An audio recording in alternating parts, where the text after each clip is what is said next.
Talking Cactus! Nasaan ka na? Lagot! Hindi na siya nagsasalita, Bebang! Baka meron ng masama nangyari sa kanya. Boyong, maawa ka na! Ilabas mo na si Talking Cactus! Ayoko! Hindi nyo pa sinasagot yung bugtong ko. Ang sama mo, Boyong! Bebang Princess, anong ginagawa nyo dyan? Hinahanap namin si Talking Cactus, Iska. Sinong Talking Cactus? Yung nagsasalitang halaman, katulad ni Mama Cactus. Ito siya, oh. Wow! Hello po, ako po si Iska. Hello, Iska! Iska, tulungan mo kami. Sagutin mo yung bugtong ni Boyong para ibalik na sa amin si Talking Cactus. Tama, masasagot mo yung Iska. Di ba matalino ka? Naku, dumating pa tong si Iska. Ano ba yung bugtong ni Boyong? Bugtong-bugtong. Isang malaking puno, ang bunga ay hugis puso. Ang dali lang naman ang sagot niyan eh. Eh anong sagot? Eh di mangga, di ba? Tama ako? Hala, paano mo nalaman yung tamang sagot, Iska? Siyempre, pinag-aralan ko yan eh. Wow! Sabi sa'yo, masasagot mo, Iska eh. Paano ba yan, Boyong? Nasagot na na Iska yung bugtong mo. Palayain mo na si Talking Cactus. Ayoko pa rin, oh. Hindi ka naman marunong tumupad sa usapan, Boyong. Ilabas mo yung anak ko! Maawa ko! Yahoo! Ayun, may paparating na tanod. Tama-tama, ipapabarangay na natin si Boyong Butiki. Naku, lagot. May barangay tanod. Ano nangyayari dyan? Manong tanod, si Boyong po, ayaw niyong ibigay si Talking Cactus sa amin. Totoo ba yun, Boyong? Hindi po. Gumagawa lang yung mga yun ng kwento. We, sinungaling ka? Tinago mo nga si Talking Cactus namin eh. Huliin niyo na po sa Manong Tanod. Kumukuha siya ng mga laruan na hindi sa kanya. Oh, no! Ikaw talaga, Boyong. Pasaway ka. Lagi ka nang gugulo. Halika nga rito. Ayan, Boyong. Nahuli ka tuloy. Ayaw mo kasing ibigay sa amin si Talking Cactus eh. Dadalhin na kita sa barangay. Halika. Ayoko po, Manong Tanod. Huwag niyo akong dalhin sa barangay. Sabihin mo na kasi kung nasa si Talking Cactus para hindi ka nahulihin. O sige, sasabihin ko na. Nasaan si Talking Cactus ko? Ayun siya oh, sa may bundok ng may dahon. Yahoo! Tara, Princess, tignan natin. Baka nandun nga si Talking Cactus. Dito daw, Bebang. Oo, hukayin natin. Ginagawa mo? Ayan na siya. Wow! Si Talking Cactus nga. Babuti, nakuha ka na namin, Talking Cactus. Salamat, Ate Bebang, Ate Princess. Tinulungan niyo ako. O Manong Tanod, bitawan mo na ako. Nakita na nila si Talking Cactus. Hindi pa pwede. Magpapaliwanag ka pa sa barangay. Wag po! Magalit sa akin si nanay! Dapat lang sa'yo ang Boyong. Pasaway ka kasi. Mag-sorry ka na lang, Boyong, kay Talking Cactus para hindi ka namin ipabarangay. O sige, mag-sorry na ako kay Talking Cactus. Basta palayain na ako ni Barangay Tanod, ha? Sorry na, Talking Cactus, kung kinuha kita. Tapos itinanim pa kita sa buhangin. Sana mapatawad mo ko. Sige, pinapatawad na kita, Boyong. Huwag mo na lang ulitin, ha? Oo, hindi na ako kuha ng laro na hindi akin. Promise ko yan. Very good, Boyong. Tama yan. Dapat hindi ka kumukuha ng laruan na hindi sa'yo. Palayain niyo na po siya, Manong Tanod. Siguro naman magbabago na po yan si Boyong. Oh, laya ka na, Boyong. Pwede ka nang umuwi sa inyo. Yay! Makakauwi na ako! Talking Cactus, anak ko, uwi na tayo sa atin. Ayoko po, Nay. Dito muna ako na Ate Bebang. Okay, basta mag-ingat ka rito, ha? Pagkanta ka, Nay. Kami na pong bahala, Mama Cactus. Babantayan namin siya. Hindi namin siya pababayaan. Yay! May tatay pa. Maglaro kami nila Ate Bebang. O Bebang, Princess, Iska, aalis na ako. Mag-iingat kayo, ha? Ayun, umalis na yung Barangay Tanod. Kukunin ko na ulit si Talking Cactus. Oh, no! Tara na, Princess! Maglalaro na tayo ni Talking Cactus kasama si Iska. Doon tayo sa tindahan ni Aling Sonia, Bebang. Let's go! Susundan ko sila, Bebang. Para makuha ko ulit si Talking Cactus. Talking Cactus, sinong maganda sa aming tatlo? Ako, si Princess, o si Iska? Ang hirap mo nga mamili, Ate Bebang. Sige na, mamili ka na. Ako yung pili mo, Talking Cactus. Ako yung pinakamaganda, di ba? Hindi naman Ate Princess eh. Hindi na naniwala si Talking Cactus sa'yo, Princess. Si Ate Bebang ang pinakamaganda kasi mabait siya. Yay! Ako na yung maganda! Ayun, magkakataon ko na para kunin si Talking Cactus. Bebang, Princess Iska, kukunin ko ulit si Talking Cactus nyo. Oh no! Hoy, Boyong, wag mong kunin yan! Barangay Tanod, tulungan niyo po kami! Wala na si Manong Tanod, wala nang tutulong sa inyo.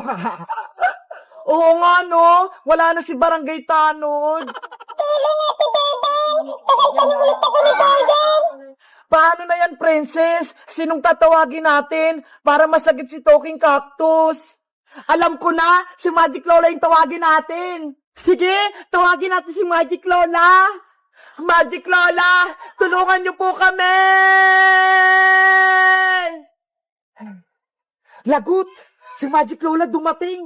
Ano yung Bebang? Bakit niyo ako tinawag?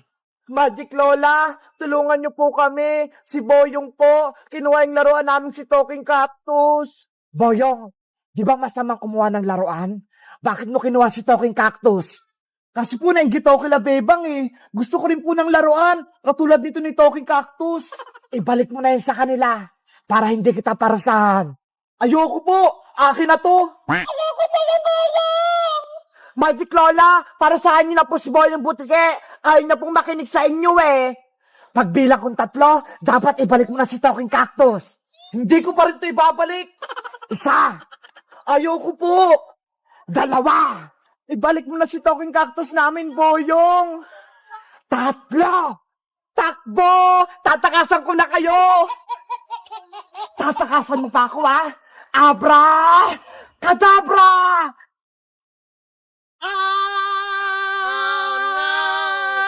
Gagawin din kitang talking laruan! Ang nangyari sa akin? Lumiliit ako!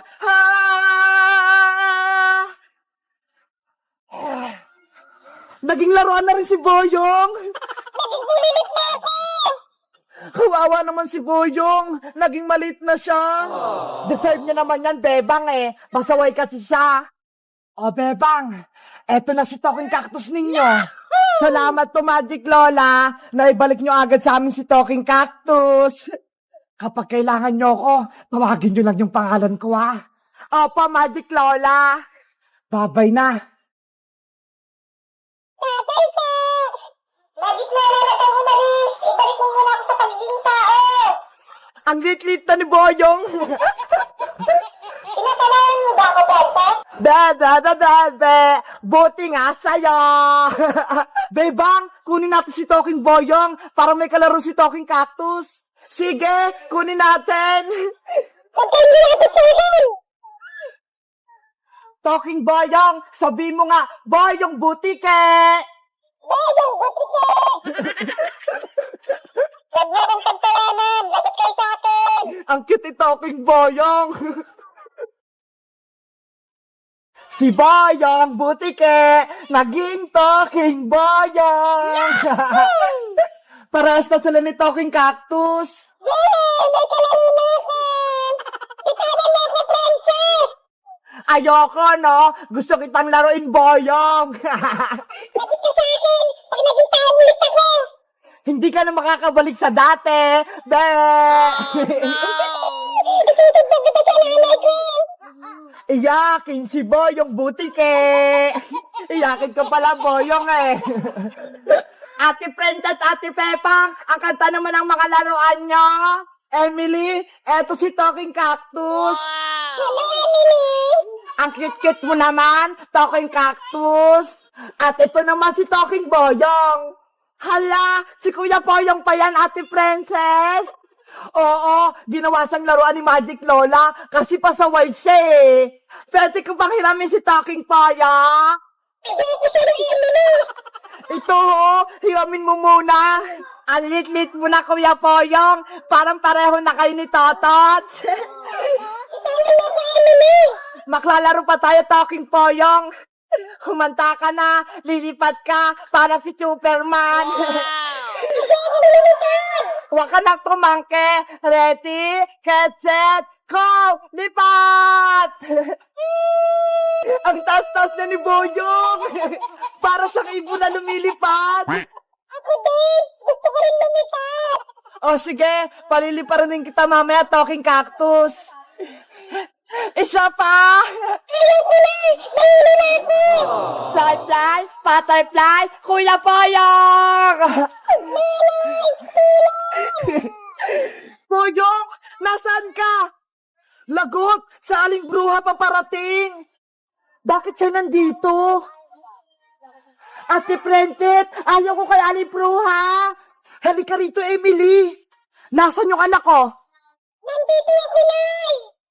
Hala, nanay pala ni Boyong sa aling bruha. Oh, no! Naku, matapang pa naman sa aling bruha. Bakit na kayo sa nanay ko? Anong ginawa niyo kay Boyong ko? Nay, ginawa ko na akong dating Boyong. Kawawa ka naman. Ibalik niyo na po ako sa dating tao. Kayong tatlo, Bebang, Princess Emily, ginawa niyong laruan si Boyong? Hindi po ako kasali, aling bruha. Kakarating ko lang po, tito. Tumahimik! Lagot kayo ngayon. Akin na si Boyong. Ibigay niyo sa akin. Ibigay mo na si Talking Boyong kay aling bruha, Emily. Ito na po si Kuya Boyong. Anak ko! Nay, pinaglaro ko na ako. Bilipad-lipad, tapos sumagi-sagi. Totoo ba yan? Sila pong tatlo, tinawanan ako, pati si Iska, kaso umalis na siya. Lagot kayo sa aking tatlo. Bebang, Princess, Emily, pati si Iska. Babalikan ko kayo. Oh, no! Tara na, Boyong. Alis na tayo. Pagagalingin pa kita. Anong gagawin natin, Princess? Baka bumalik sa aling bruha. Pagagalitan tayo. Hello, guys! Magandang araw! Ako si Princess! Si Boyong Butike, nanay niya pala si aling bruha, kaya pala pareho silang masamang ugali. Sana, wag nang bumalik si Boyong Butike dito, no? Para wala nang pasaway. Nagustuhan niyo ba yung kwento ni Talking Boyong, pati ni Talking Cactus? Mag-comment lang kayo. Bye-bye! Makita-kita tayo bukas!